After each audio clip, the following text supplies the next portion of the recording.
Primeiro eu gostaria de agradecer ao convite merecido da casa, em nome de Iramar. Estendo esse agradecimento à mesa diretora. Quero agradecer a presença de todos vocês. Para mim é uma grande honra estar aqui, especialmente no dia de hoje, quando existe essa comemoração, esse momento festivo para a casa e também especialmente pela Semana Espírita que a casa proporciona. Que Jesus nos abençoe e nos ilumine e fortaleça em cada um de nossos corações. Eu sempre, quando venho aqui, não canso de me repetir que o lema dessa casa, perseverança e caridade, ressoe sempre nos nossos corações para nos dar o otimismo para vencer as nossas provas do nosso dia a dia. Então hoje o tema é para nos lembrar que essa doutrina consoladora, a doutrina dos Espíritos, a voz dos mortos que se levantam do além, que foram homens que viveram os nossos padecimentos, as aflições que nós também vivemos e que nos antecederam rumo ao túmulo, voltam para nos falar da imortalidade. Como Jesus, há mais de 2000 anos, na cena célebre da ressurreição, nos disse, nos prometeu a vida eterna, para encher os nossos corações de esperança e de fé, para que nós possamos passar sobranceiros, altivos, corajosos, perseverantes por essas provas naturais do nosso processo evolutivo e que são muito pequenas, questiúnculas em relação à eternidade que nos espera. E para falar sobre esse tema, eu gostaria de me lembrar de uma das passagens mais intrigantes do Novo Testamento e mais carregadas de simbolismo e de significado. Eu me refiro à expulsão por Jesus dos vendilhões do templo. É interessante porque a Bíblia de Jerusalém, quando narra essa passagem, coloca o seguinte título: Purificação do templo. E o cristianismo, essa moral evangélica pura e essencial, como trazida pelo nosso Messias, o pleno exercício do amor, hoje como outrora, tem sido conspurcada, tem sido misturada com as nossas más paixões. Tentaram adulterar a mensagem, mas não obstante todos esses esforços, ela continua ressoando no nosso coração, porque nós fomos feitos pelo amor de Deus. Nós somos destinados ao amor profundo e infinito. E é por isso que o Evangelho tem tanta sintonia para conosco, que somos espíritos imortais. E vai dizer o evangelista João, que naquele período comemorava-se a Páscoa, estava perto dessas comemorações. E Jesus decidiu, junto com os seus apóstolos, subir até Jerusalém. E chegando em Jerusalém, entra no templo. Parêntese. O orador Haroldo Dutra Dias costuma dizer que essa, para ele, que é um profundo estudioso das letras sagradas, pode ter sido a única vez que o Cristo foi visto indignado. É interessante esse parêntese, porque a interpretação de alguns, acreditamos, um pouco equivocada, foi que Jesus se irritou, como o príncipe da paz pode ter perdido por um instante sequer a sua serenidade. Então vejam o ensinamento. Ele entra no templo e percebe que a sua mensagem estava sendo equivocada pelos israelitas, pelos judeus, por aqueles que já haviam sido bafejados pela lei de Moisés, que tinham a responsabilidade de ir até quem não conhecia ainda a lei de Deus para ensinar pelo exemplo. Eles tinham transformado o templo num grande mercado, num comércio de pombas, de ovelhas, de gado e de outros animais. Então o evangelista João diz que Jesus entra no templo e derruba algumas mesas, forma um chicote com algumas cordas e tangeia algum dos animais. Interpretação nossa. Aquilo era uma representação simbólica da transitoriedade da vida material, porque mais tarde ele vai dizer aos judeus que ali estavam: tirai tudo daqui, não façais da casa do meu pai uma casa de comércio. O ensinamento do Cristo vai muito além de mercadejar coisas do mundo material dentro de um templo divino. Mas ele faz uma reflexão para nós, passado mais de 2000 anos, o quanto do nosso ego, o quanto do nosso interesse vão e mesquinho, o quanto do nosso interesse egoísta nós estamos querendo sobrepor em locais e em circunstâncias que deveríamos nos voltar para o desenvolvimento das nossas virtudes.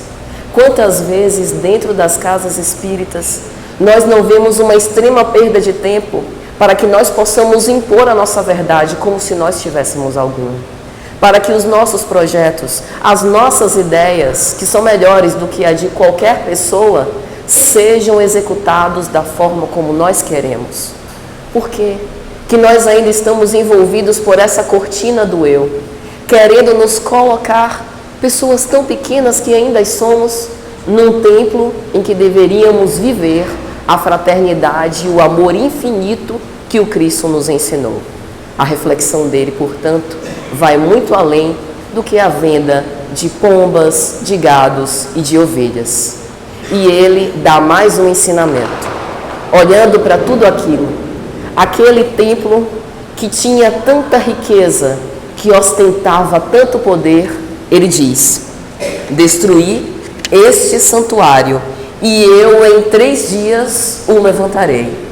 Os judeus não entenderam. Mas como assim? Levou-se 46 anos para construir todo esse templo? E como você diz que em 3 dias o reergueria?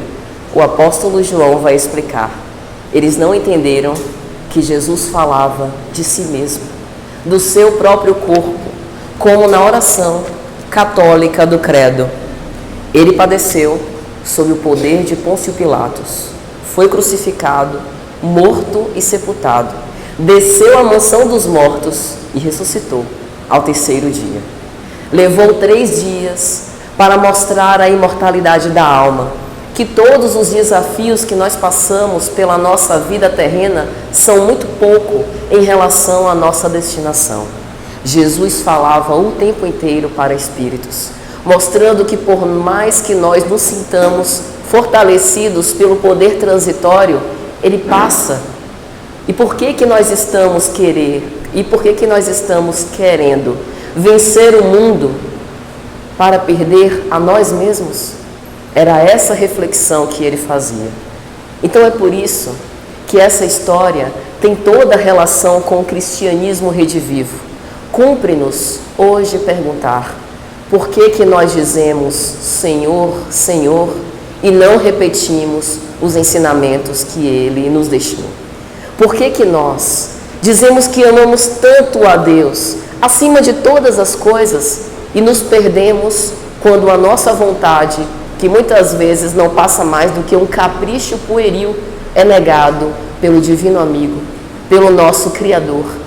Porque muitas vezes na nossa prece, a gente nem sabe pedir aquilo que seria motivo de verdadeira felicidade para nós espiritualmente. E quando o nosso Pai nos faz as negativas, como nós também, como pais e mães terrenos, fazemos as negativas aos nossos filhos, nós não entendemos. Por que Deus não ouve as minhas queixas e lamentações? Por que Ele não dá o que eu peço? Porque muitas vezes nem nós sabemos o que seria o ideal para o nosso processo evolutivo. Tudo que Deus nos dá é visando a nossa eternidade, a nossa felicidade futura. E muitas vezes a dor, essa porta difícil de iluminação, é tão mal compreendida para cada um de nós. Então, cumpre hoje a nossa reflexão. Esse Cristo que há em nós, porque todos nós temos um Cristo dentro de nós. Se nós somos centelhas divinas, criados à imagem e semelhança do Criador, nós temos um Deus interior que nos dá essa intuição do bom caminho, do bom proceder, e nós só somos infelizes porque nos afastamos dessa lei. Então cumpre a reflexão silenciosa de cada um de nós. Esse Cristo que está dentro de nós ainda está crucificado entre 2 malfeitores, como na cena do Calvário, ou ele já está redivivo, ressurgido, após a ressurreição imortal, que passa por todos os desafios e tribulações, tendo a certeza interior de que tudo vai passar e que amanhã, um dia cheio de esperanças e otimismo, irá nascer como mérito para quem soube perseverar até o fim. Essa é a nossa finalidade, meus amigos. Todos nós estamos fadados à perfeição. Não há outra fatalidade na criação. Por mais que não queiramos, por mais que adiemos, nós seremos perfeitos. Mas cumpre a nossa inteligência, que vem sendo tão mal usada ao longo dos séculos, apressar esse processo. Porque a partir do nosso discernimento, nós vamos avaliando aquilo que é bom e que é ruim para o nosso processo evolutivo. E aí vem a doutrina espírita. No momento em que o bom senso encarnado, o nosso amorável codificador, entregou-se ele mesmo a sua vida para nos deixar, de uma forma tão clara, tão racional, esses ensinamentos pelos bons espíritos que querem nos estimular ao progresso, ele mostra que a fé raciocinada é essa, a que pode encarar a verdade face a face, frente a frente, em todas as épocas da humanidade. E é por isso que em O Evangelho segundo o Espiritismo, na introdução, ele vai dizer: toda a moral espírita está calcada nessa moral cristã. Porque embora entre as religiões possa haver diferenças de dogmatismos, de questões da letra, interpretadas de uma forma ou de outra, ninguém pode se opor a esse entendimento do amor na sua mais pura essência, que é o teor essencial do Evangelho trazido por Jesus. E aí, no capítulo 7º do Evangelho, quando ele vai falar bem-aventurados os pobres pelo Espírito, há uma mensagem de Lacordaire sobre o orgulho e a humildade, quando ele vai dizer o seguinte: será que o Cristo terá que voltar para expulsar de novo os vendilhões do tempo? Será que nós não estamos repetindo aquilo que havia de pior nos fariseus? Será que nós não estamos colocando o nosso ego e a nossa vontade acima daquilo que seria o essencial, o bom relacionamento uns com os outros? Será que a gente não se melindra demais? Um excesso de suscetibilização por algo que a gente faz e o outro reage não da forma como nós gostaríamos? Por isso, cumpre a nossa reflexão. E mesmo que o Cristo voltasse, nós acreditaríamos mesmo que ele seria aclamado? Que se tivesse redes sociais, teria milhões de seguidores? Será que nós não crucificaríamos novamente o Messias para a nossa própria desdita? O quanto de vivacidade, o quanto de imortalidade a gente tem nesse sentimento cristão dentro de cada um de nós. Porque os novos vendilhões do templo somos nós que tentamos conspurcar essa mensagem. Não digo nem sempre de uma forma malévola, às vezes pelas nossas fragilidades e fraquezas morais, porque ainda estamos num estado de imperfeição, um estado transitório, um estado que superaremos, mas o caminho, a verdade e a vida para essa superação não é outro senão o próprio Evangelho. É por isso que precisamos imbuir a nossa boa vontade para viver dessa proposta cósmica, dessa proposta elevada, sublime, aquilo que dá. Se eu ainda não consigo amar os meus inimigos a ponto de desejar-lhes o bem, que eu pelo menos exercite em cada uma das minhas preces, todos os dias antes de dormir, que pelo menos o mal não lhe suceda.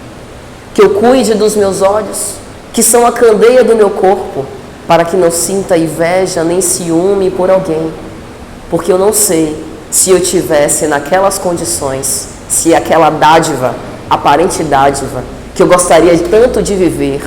Às vezes, quando a gente passa pelas redes sociais, vê aquelas fotos de viagens internacionais, de amores apaixonados. Como eu queria uma vida dessa para mim. Calemo-nos, meus amigos, a gente não sabe o que diz. Talvez aquela situação fosse a nossa derrota. Talvez aquela situação nos deixasse ainda mais longe da nossa destinação como espíritos perfeitos que um dia alcançaremos. Temos os recursos necessários para que possamos avançar cada vez mais e sempre. Acontece que às vezes somos nós que nutrimos essa insubordinação e rebeldia aos desígnios de Deus. Precisamos aprender a calar quando nós ainda não conseguimos exercitar a compreensão extrema, a compreensão total em relação aos desígnios de Deus ao nosso respeito. Então, os vendilhões somos nós que esquecemos esse Cristo no nosso interior e que às vezes queremos ganhar o mundo e fruir de uma felicidade tão vã e passageira como a felicidade do mundo material, esquecendo da nossa destinação como espíritos imortais. O nosso discurso não é nem de longe de abominar os prazeres da vida material, porque nós estamos, espíritos encarnados, nesse planeta de provas e expiações e merecemos também gozar de uma relativa felicidade, a fim de que nós possamos nos manter perseverantes até a finalidade que nos foi proposta. Mas o que nós não devemos é inverter a ordem das prioridades. Entender que por mais feliz que eu possa ser, essa felicidade é ínfima em relação àquela que me aguarda se eu puder viver esses ensinamentos de Jesus. E então, pensando sobre esse estado no nosso Cristo interior, a gente começa a analisar que nenhum de nós consegue progredir ou evoluir sozinhos. Não é por outra razão que nós voltamos à carne reiteradas vezes até atingir a perfeição relativa que é dada ao homem alcançar para poder convivermos juntos e em sociedade. E como é que anda o nosso grau de relacionamento com o outro? Porque a nossa sociedade atual advoga a favor da individualidade, do meu prazer, do meu desejo primeiro, muitas vezes propondo a objetificação das pessoas. As pessoas estão aqui para me servir, como se nós fôssemos verdadeiras majestades, que precisássemos ser aclamados, acarinhados, como se fôssemos mais do que realmente somos. Aos olhos de Deus, somos todos iguais. De uma forma mais ou menos geral, estamos no mesmo grau de avanço moral. E convivendo juntos, nessa troca sem fim, aprendemos uns com os outros. Mas às vezes, nesse trato com os nossos semelhantes, quando alguém me mostra algo que há em mim e que eu quero negar, eu bloqueio a pessoa, ignoro, rechaço, a torno invisível, finjo que ela não existe, quando não parto para o enfrentamento direto. Isso é viver o cristianismo. Quantas vezes Jesus foi bafejado pela ingratidão? Quantas vezes ele foi incompreendido? Um soldado romano, quando ele esteve perante Anás e Caifás, chegou ao cúmulo de bater-lhe na sua face, e nem por isso ele se melindrou, deu as costas e voltou para os cimos superiores, abandonando a tarefa. Soube permanecer conosco, porque ele tem algo que nós ainda vamos aprender a desenvolver: o amor até as últimas consequências, a renúncia, que é a entrega completa de quem nós somos. Quantos de nós seríamos capazes de deixar de sermos atendidos para que o outro fosse na frente? Pelo contrário, popularmente a gente costuma dizer: farinha pouca, meu pirão primeiro. Garantir o meu, depois o meu, depois mais um pouco para mim, e aí depois eu deixo para o outro. Veja a inversão das polaridades. E é por isso que, se nós formos viver de acordo com o que o mundo apregoa, com valores morais tão controversos, com valores morais tão efêmeros, que em uma hora pregam determinada coisa e outra hora já muda completamente, nós vamos ficar loucos.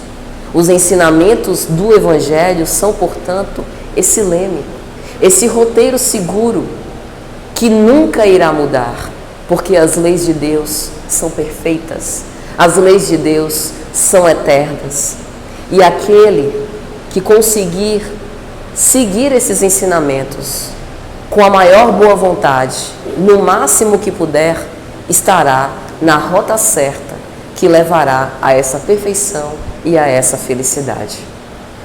Que nós possamos então estabelecer essas relações mais saudáveis com os nossos semelhantes.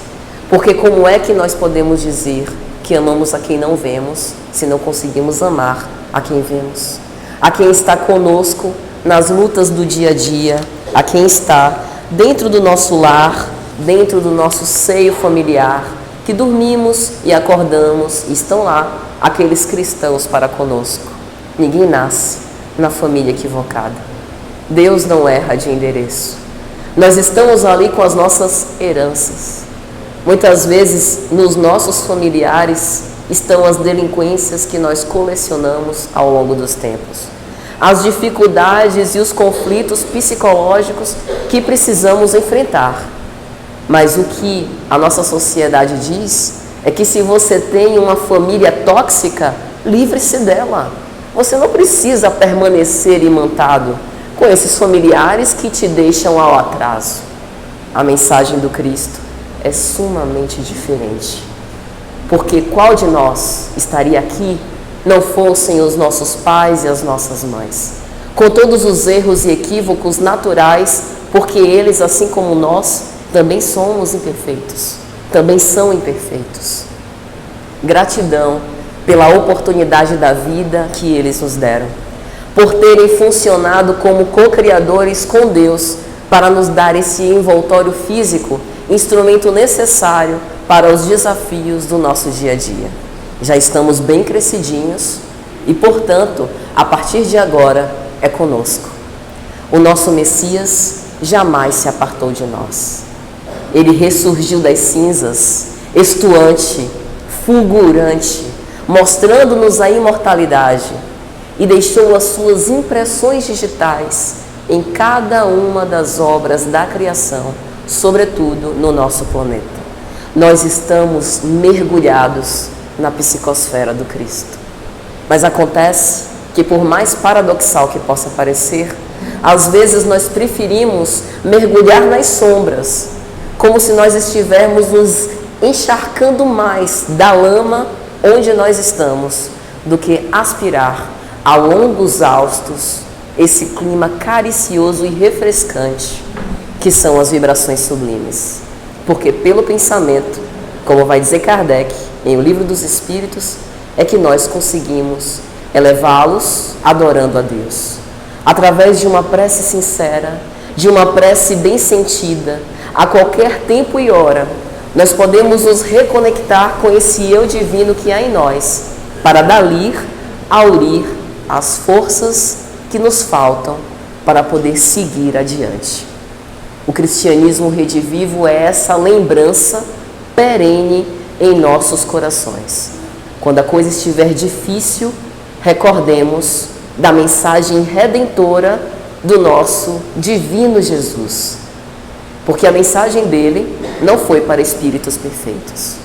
Ele escolhe os apóstolos a dedo, cada um com os seus conflitos respectivos, para nos causar identificação. Jesus não escreveu uma palavra sequer em nenhum dos seus evangelhos. Ele escolheu intérpretes humanos, intérpretes com as suas vivências, com as suas experiências, que se colocaram ao trabalho, ao bom combate, como dizia o apóstolo Paulo, para poder imprimir aquilo que eles tinham vivido da mensagem muito maior do Evangelho de Jesus. Nós também podemos escrever o nosso próprio Evangelho. Não com palavras, não por epístolas, como o apóstolo Paulo, mas pelas nossas ações.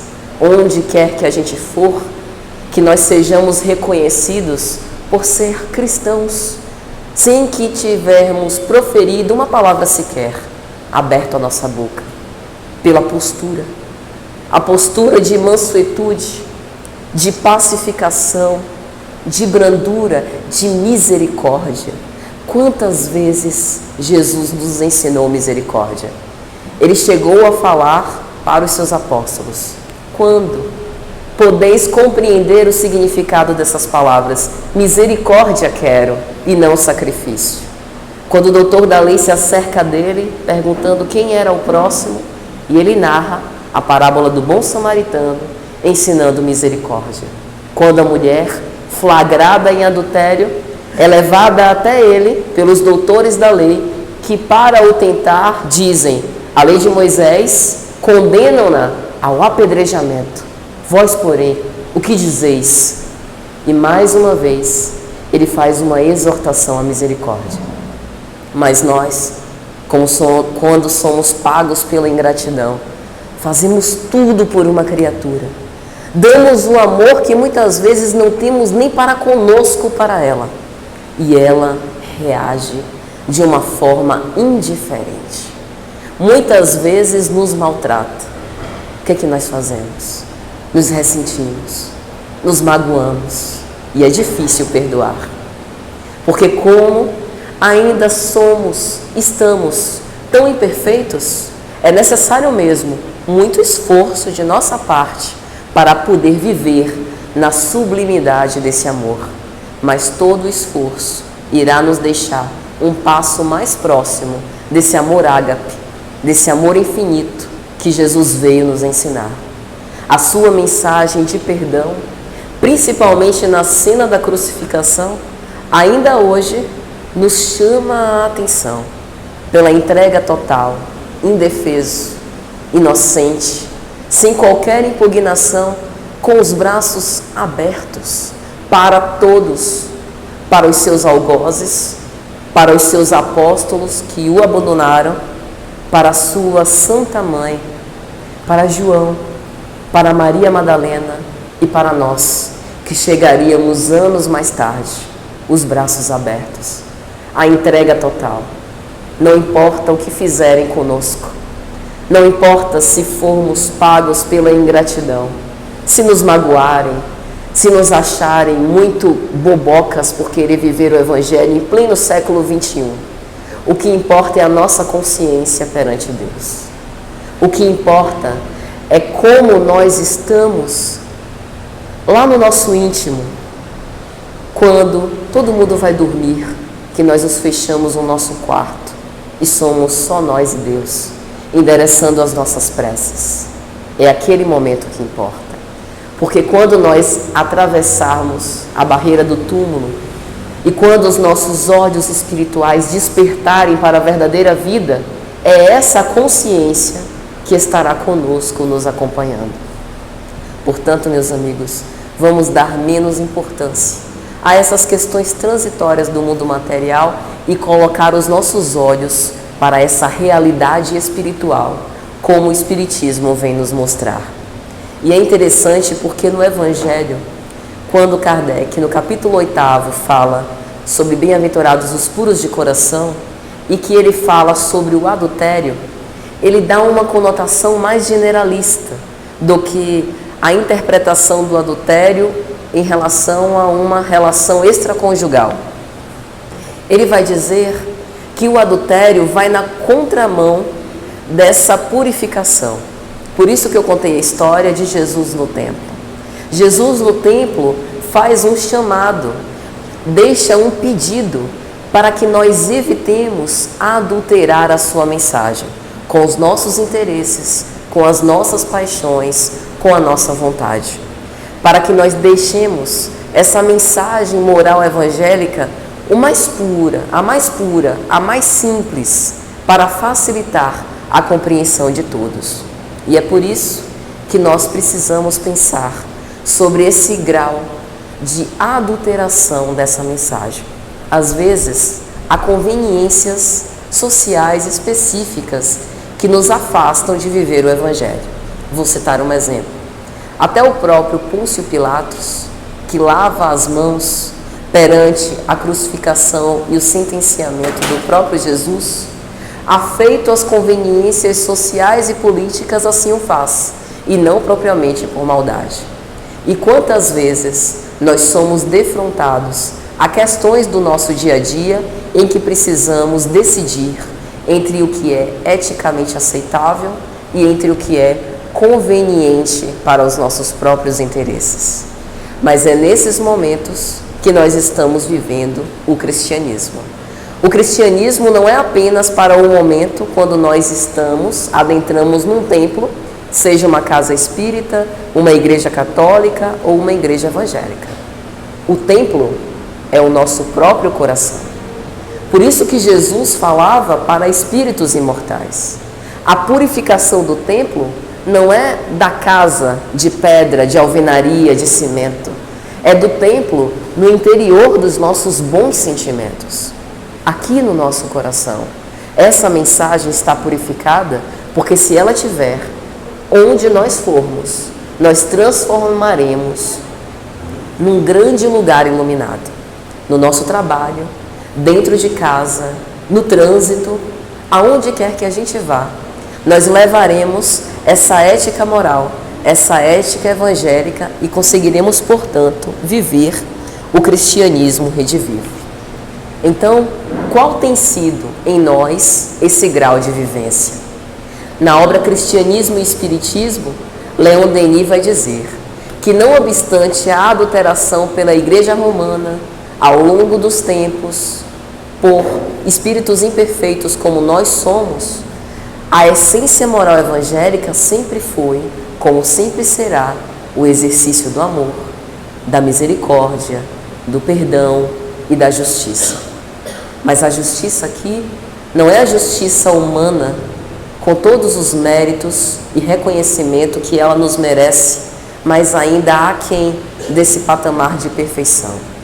A justiça do Criador, ela é envolvida por amor e por caridade. É uma justiça que nos diz que o meu direito vai até o direito do outro e que eu não posso invadir esse limite, nem constranger o outro a fazer aquilo que eu quero, porque eu quero que assim seja. E às vezes a gente esquece disso nas nossas relações. Quando a gente tem um desejo grande por realizar alguma coisa, mas que vai gerar prejuízo em outrem, ou vai fazer com que o outro perca, e nós pouco nos importamos.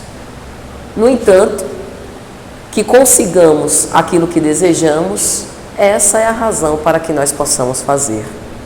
É por isso que nós acreditamos que é um pouco difícil demais viver o Evangelho, porque ele exige esforço, sair da nossa zona de conforto, sair dessa repetição desses erros, desses equívocos clamorosos que nós vemos colecionando ao longo do tempo.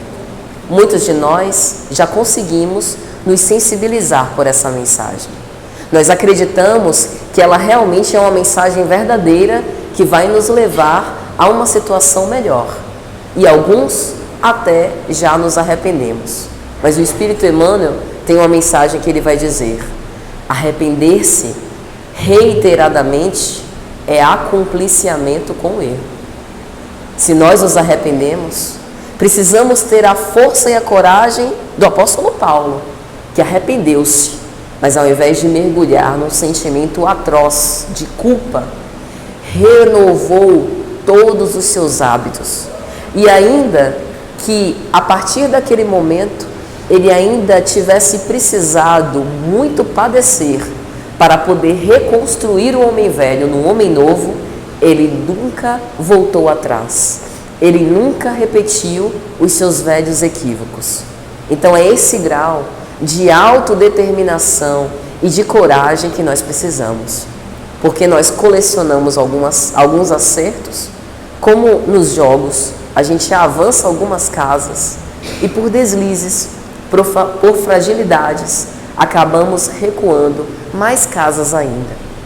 É para isso que nos serve a fé, para que nós estejamos abastecidos dessa coragem para seguir sempre em frente, para não desistir, porque nenhum de nós tem uma cruz maior do que possa suportar.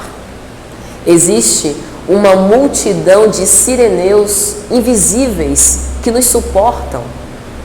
Eu acho engraçado, me permitam, a visão de um materialista que às vezes não consegue compreender Deus. Deus está em tantas circunstâncias aparentemente coincidentes do nosso dia a dia. Às vezes, quando a gente não tem saída para um problema, que aparece milagrosamente aquela ideia, ou que a gente recebe um recurso que sequer esperávamos, às vezes de alguém que a gente nem contava e que vem nos socorrer. Muitas vezes é aquela esperança reacendida, depois da gente ter perdido tudo, uma esperança, um recomeço, um novo dia que nasce. Deus está em cada uma dessas pequenas ações do nosso dia a dia.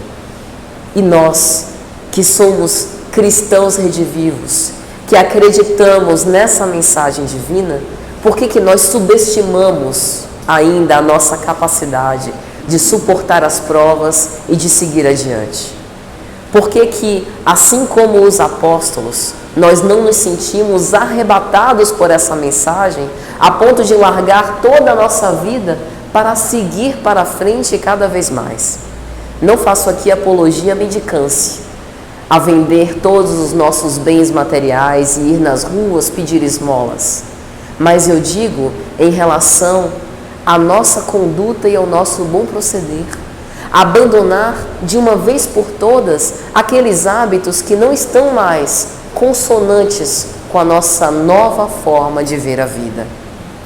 Às vezes repetimos o equívoco de Natanael, o paralítico que foi curado por Jesus. Ele queria muito voltar a andar. Quem não gostaria, sendo um paralítico?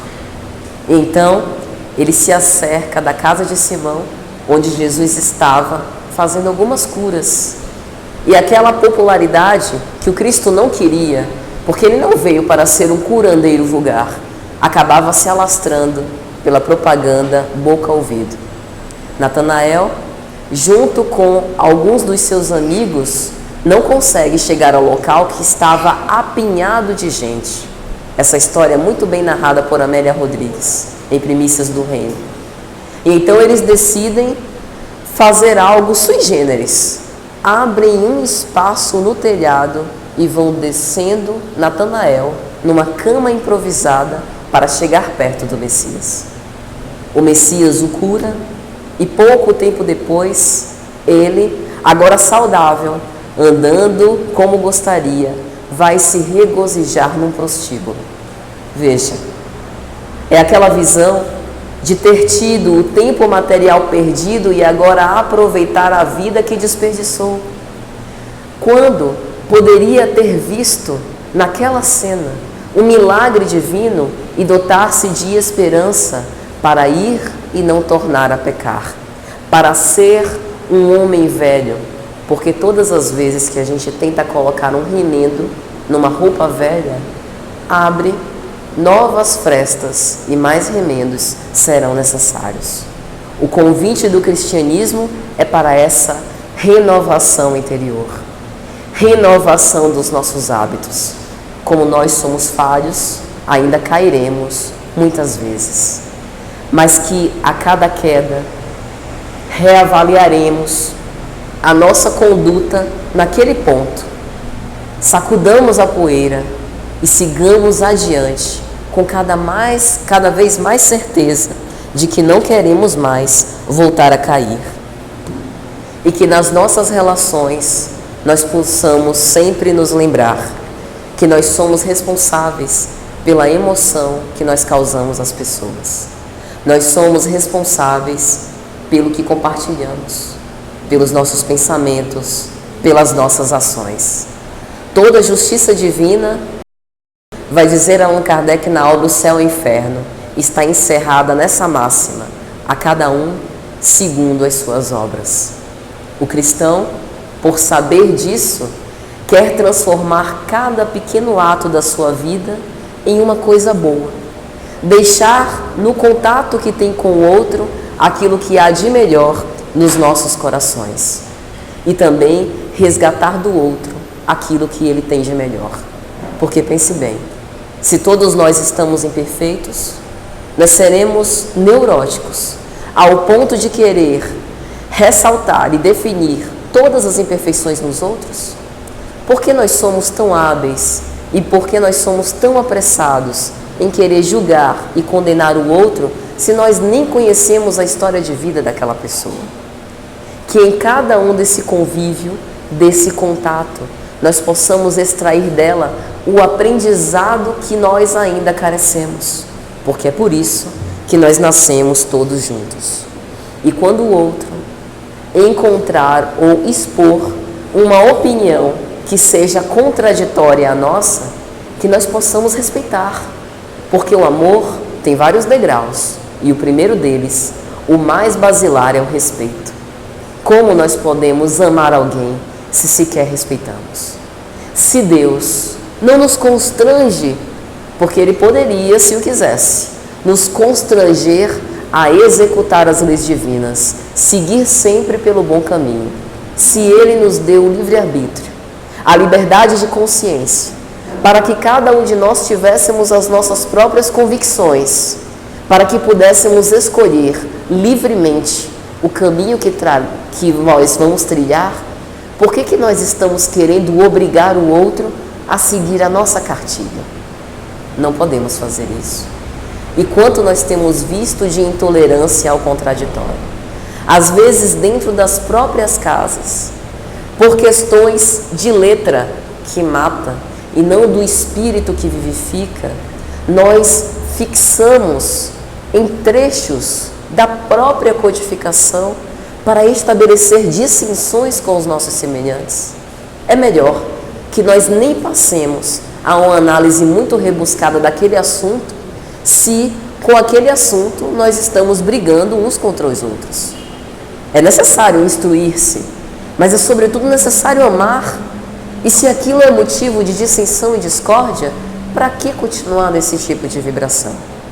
Esse também é um aprendizado que nós precisamos exercer. Lembremos que na obra Paulo e Estevão, pelo Espírito Emmanuel, houveram inúmeras, incessantes lutas pelo Evangelho. Os cristãos primitivos precisavam se reunir em catacumbas, instalações que muitas vezes eram cemitérios subterrâneos, às escondidas da soldadesca romana, dos centuriões romanos, para não serem presos e entregues ao circo máximo, para não serem devorados vivos por leões. E hoje, nós até divulgamos em redes sociais que vamos para o centro, fazemos transmissão ao vivo pelo Facebook, pelo YouTube, e isso é permitido, porque o nosso Estado é laico, nós temos o direito de professar a nossa fé. Isso é conquista, porque aqueles que nos precederam precisaram vencer as impugnações, as injunções, as perseguições dos próprios fariseus. Quantas vezes na igreja de Antioquia, na igreja de Jerusalém, a tentativa de evitar que as reuniões fossem feitas, que as curas, que a assistência aos desamparados fossem feitas. Jovens, mulheres, idosos, crianças, que de outra sorte morreriam de fome, à míngua, leprosos, esquecidos pelas autoridades. E que aqueles homens simples da Casa do Caminho abriam as portas com parcos recursos, tirando muitas vezes da sua boca para poder viver esse cristianismo que nós aqui estamos tentando repetir. Então, meus amigos, recordemos essas lutas, porque todos os desafios que nós passamos, hoje não são mais as pedras materiais, como o próprio Paulo, que foi apedrejado em praça pública. É engraçado que na própria obra Paulo e Estevão, ele diz, que achou que aquele seria o momento da sua morte. Lê do engano, o quanto que ele precisou padecer ainda. Hoje, não são mais essas pedras, não é mais a crucificação, mas são as pedras morais, são as injúrias, as calúnias, os olhares tortos, os amigos que muitas vezes se afastam, porque por uma questão de afinidade passamos a escolher outros programas, outras coisas, e aí muitas vezes eles não nos compreendem. Mas a nossa certeza íntima é que com essas escolhas e com esse caminho que nós estamos trilhando, nós estamos nos aproximando mais de Deus. E na obra O Consolador é que o Espírito Emmanuel, exatamente na questão 352, vai responder a seguinte pergunta: devemos reconhecer no Espiritismo o cristianismo redivivo? E ele vai dizer, sim, ele é o Consolador prometido, porque explica as nossas aflições. No capítulo 5º de O Evangelho segundo o Espiritismo, bem-aventurados os aflitos, ou bem-aventurados os que sofrem, a primeira mensagem que Kardec coloca, não por acaso, é justiça das aflições. Através do Espiritismo nós descortinamos essas causas pelas quais nós padecemos. Vemos que essa mensagem do Cristo é consolo, é lenitivo, mas também é encorajamento para as lutas, a fim de que nós vejamos na dor o remédio salutar para as nossas próprias almas. Muitas vezes a doença, como vai dizer Sueli Caldas Schubert, já faz parte do processo de cura. E aí a gente deseja que se alije daquela doença e voltemos a ser lépidos e saudáveis como antes.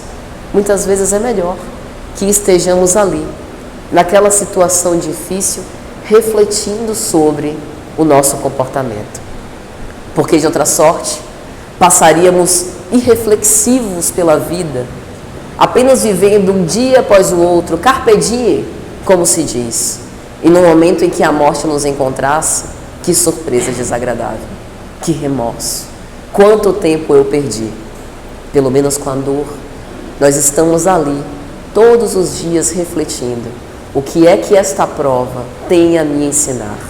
O que é de resignação, de calma, de coragem, ela visa me ensinar. Às vezes até para dar pouco valor às coisas do mundo material e muito valor às verdadeiras causas, às coisas do mundo espiritual. E aí Emmanuel continua dizendo, o Espiritismo vem para que os homens despertem para a era grandiosa da compreensão espiritual com o Cristo.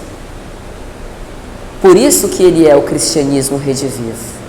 Essa moral trazida pelos ensinamentos de Jesus agora estão enraizadas à luz da razão, estão refletidas na nossa consciência. Nós sabemos que precisamos viver e o Espiritismo nos dá a forma sobre como nós podemos viver. Porque discernindo o bem do mal, nós agora temos condições de bem escolher. Então, só nos equivocaremos de agora por diante, se quisermos postergar a felicidade. Mas qual de nós não deseja felicidade, meus amigos? Qual de nós? Eu não me refiro aqui à felicidade dos medicamentos para dormir, à felicidade do êxtase, à felicidade da embriaguez, das bebidas alcoólicas, à felicidade das festas que são muito boas, mas passam. Jesus nos propõe uma felicidade sem fim, mas para isso Ele precisa do nosso esforço agora. Nós somos instrumentos imperfeitos. Chico Xavier dizia que ele era uma mulinha carregando água para quem tinha sede. Bezerra de Menezes dizia-se ele mesmo o mínimo servo. Jesus considerava-se o servidor de todos. E nós, com o nosso orgulho, ainda nos achamos merecedores de alguma coisa. Trabalhemos. Trabalhemos com força e coragem para essa destinação que nos foi proposta.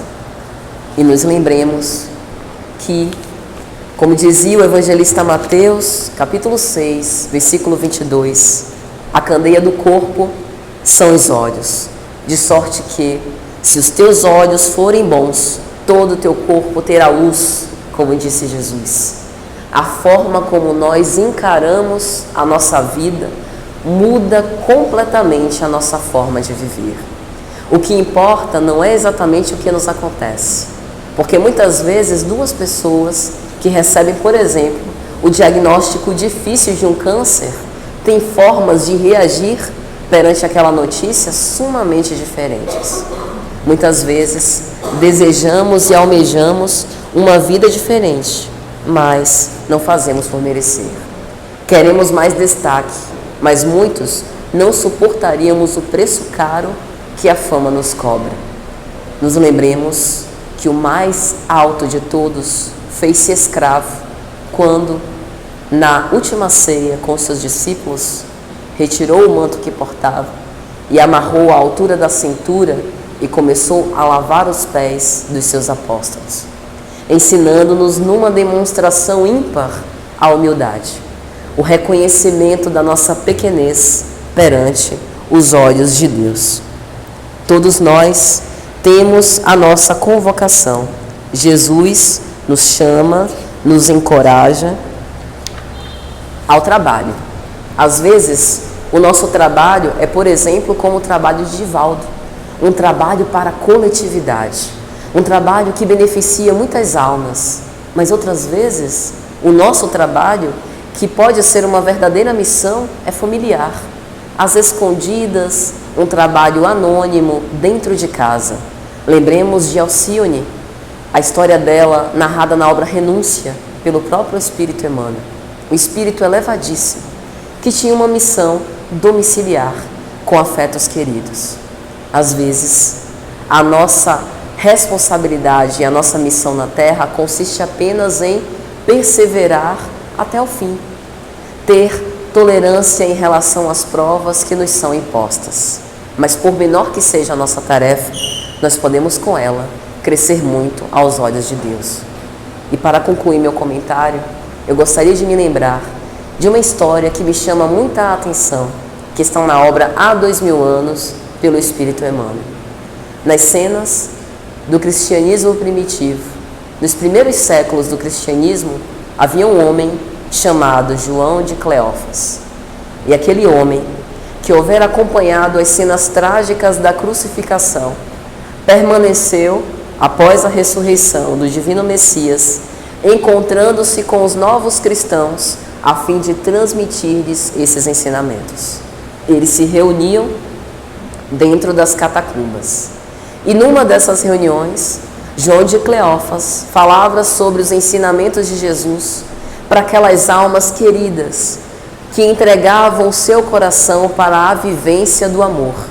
Mas eles estavam de sobreaviso, porque provavelmente a qualquer momento os soldados romanos poderiam adentrar aquele local e levar a todos presos. Mas isso não os fez sentir medo a ponto de não se reunirem. E isso é um recado importante para a gente, porque às vezes a gente passa por provas difíceis e sente um sentimento nos acovardar, como se a gente estivesse se precipitando em se evadir. Persigamos, sobranceiros e corajosos para adiante.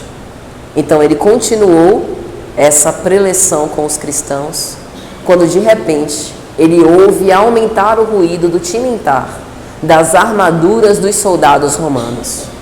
E aí ele começa a ouvir um burburinho no salão. As pessoas, com medo, começam a se agitar. E um dos cristãos tenta apagar os archotes, as tochas, que iluminavam quase a penumbra aquele lugar. E ele vai dizer: não façais isso, porque o divino amigo nos disse: deixai a candeia sob o alqueire, no velador, para que possa iluminar a todos que estejam na casa. Porque o objetivo com aquela ação seria: vamos apagar todas as luzes, a fim de que o centurião romano e os seus soldados não nos encontrem. Então, os soldados adentram, João de Cleófas entrega-se sem nenhum tipo de resistência, porque sabia a importância daquele testemunho. E alguns dos jovens cristãos, portando pequenas facas, desembainham as facas para poder tentar assassinar alguns dos soldados. E ele disse: não repitais a cena trágica de Simão Pedro desembainhando a sua espada e ferindo Malco na orelha. Como Jesus, eu te digo, embainha a tua espada. Veja, a entrega pacífica, a compreensão da renúncia, até as últimas consequências. Para muitos de nós, não será necessário entregar a nossa própria vida nesse momento esplendoroso do circo máximo, quando aqueles cristãos foram comidos vivos pelas feras. Mas precisaremos entregar a nossa própria vida na forma dos caprichos que não serão mais ouvidos, e assim nós podemos compreender a mensagem de Jesus. E então, rogamos a Jesus nesse momento: Ave Cristo, os que aspiram à glória de servir em Teu nome, Te glorificam e saúdam. Recordemos sempre essas palavras, meus amigos, porque o Cristo nos assiste e nos ampara em todas as nossas dores. Quando estivermos pelos momentos felizes ou nos momentos decisivos, nos lembremos: Ave Cristo. Um grande abraço a todos e muita paz.